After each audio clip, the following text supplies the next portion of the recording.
Good morning YouTube. Here I've got my Tern folding bike. I just thought I'd give you a quick run around. I've used this bike for about a year now.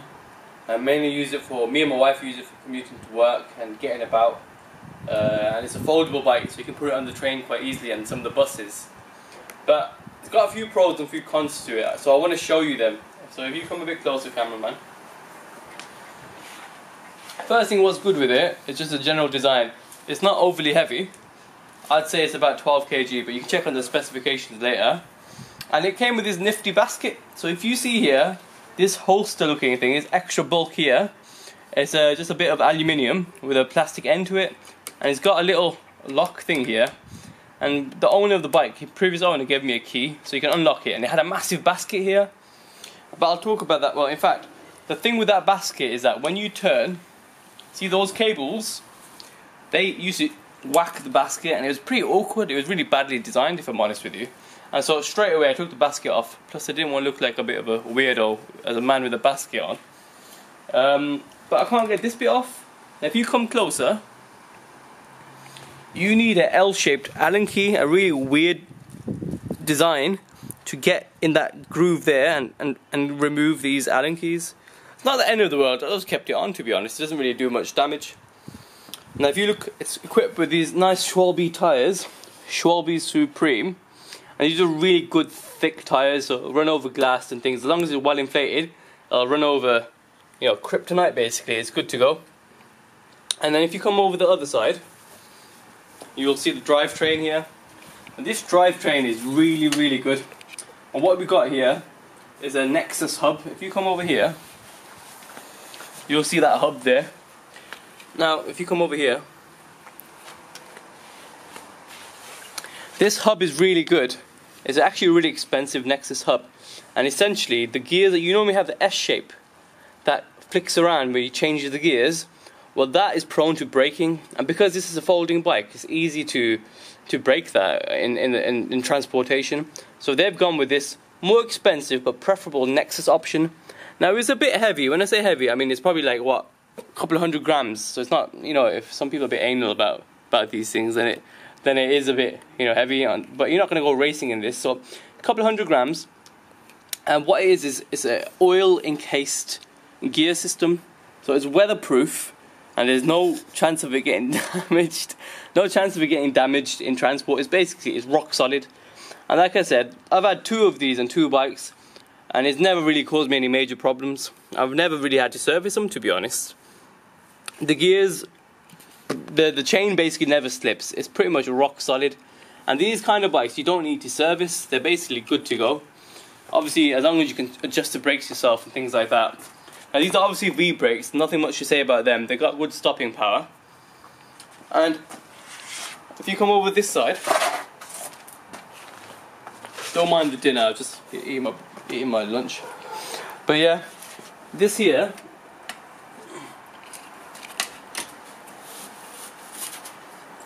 is the kickstand. And the kickstand's really nifty. My wife, especially when she didn't actually know how to ride a bike. So when she first learned how to ride a bike, she wanted to put it against the wall. It used to fall over all the time. And this is just easy. So look, kick it away and then it'll fall, just like a normal bike. And you kick it down, and it's just there for you. Now this is a really cool feature. This is the telescopic. So you can adjust the height for different riders just on the fly. It's a quick release seat post. If I take it out all the way, there you go. Some of these brands and different brands have a bike pump, but the Tern models don't have that. This is just a normal seat post. But you can adjust that. If you're 7'4", that'll fit. And if you're 5 foot, it'll fit just like that as well. And just lock it into place and it's rock solid. It's also got this, if you come over here, if say you close it completely and come over the other side. If you close it completely and it's still shifting up and down, then you know that it's basically, you need some way of adjusting it. So what you've got here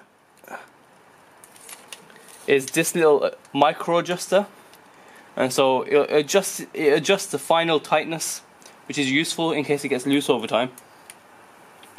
Now you've got a pannier rack here, which I admittedly don't know how to use properly. I don't know, like, you're supposed to attach a bag to it or something. For those of you who use pannier racks, it's got this one for you.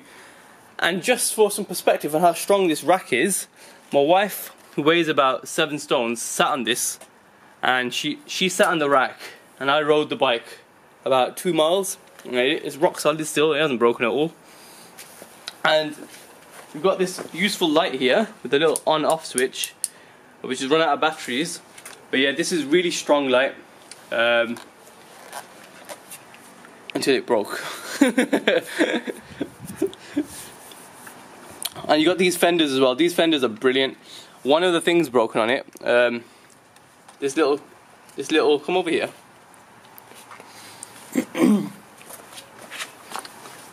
This little thing is broken off it.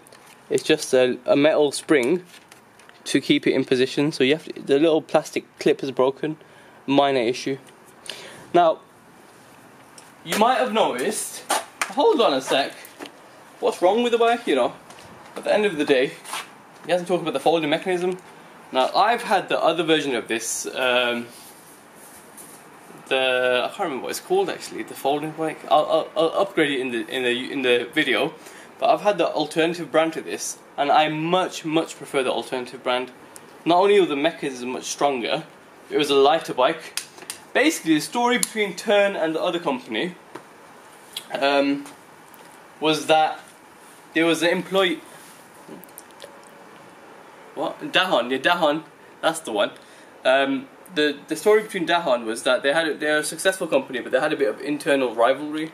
And so one of the guys left, and he made this company, which is a rip-off of Dahon basically, but it's slightly cheaper, but it's not really that much cheaper.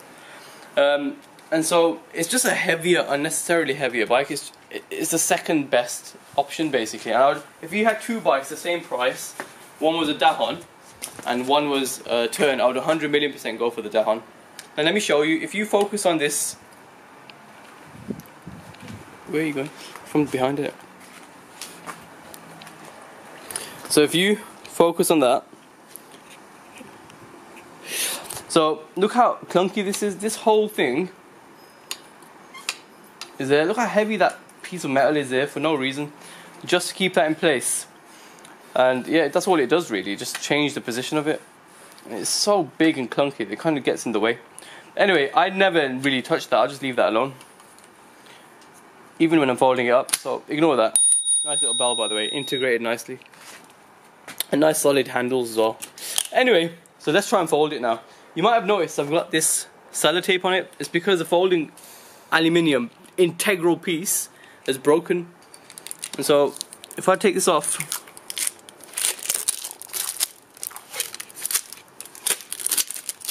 watch this. So it's still locked, right?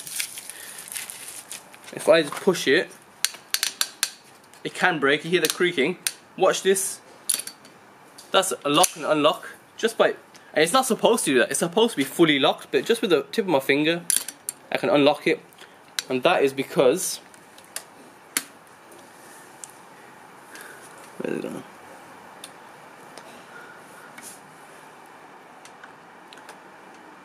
Something's chipped away. Yeah, if you come over here, Nafisa, you can't see it because it's black, but I'm going to move a little piece there. At the end of that moving piece is a chip against the metal. I don't know who's going to replace that, but it's not going to be me. Do you see what I mean? So that even on the Dahon and this Tern, that same thing is broken.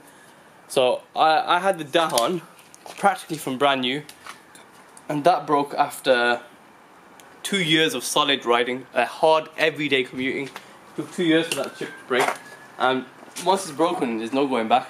I've got a guy to weld it, and it's not the same. This I've just sellotaped up. It's just easier than welding it. So what I do with this, if you come over here, this side, I just unlock it like this. So there's a little unlock thing. Just fold it in half. That's it. For me, that's about as small as it gets. You can obviously fold this bit down as well, and then knock the seat post down. But look how clunky this is. Quite big and clunky. If I do a 360,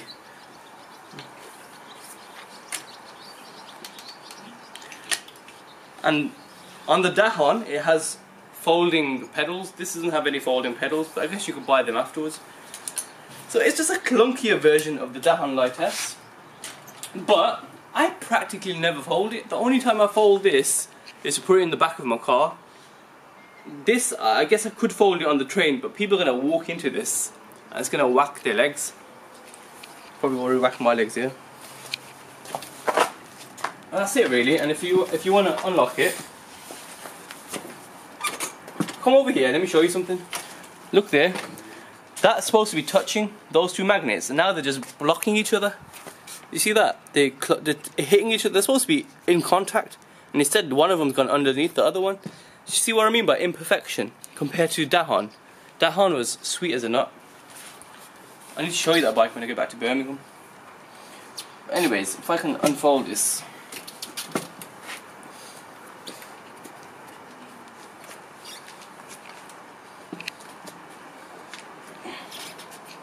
I can't unfold it.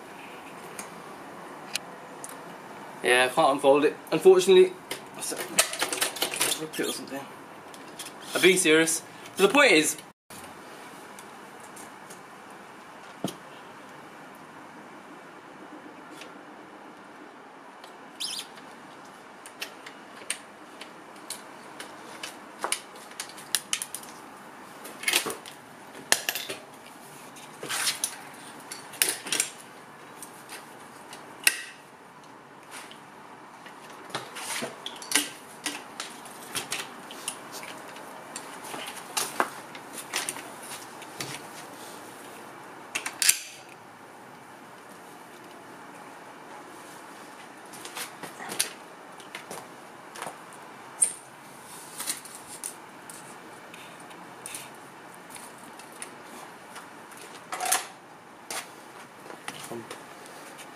let's go.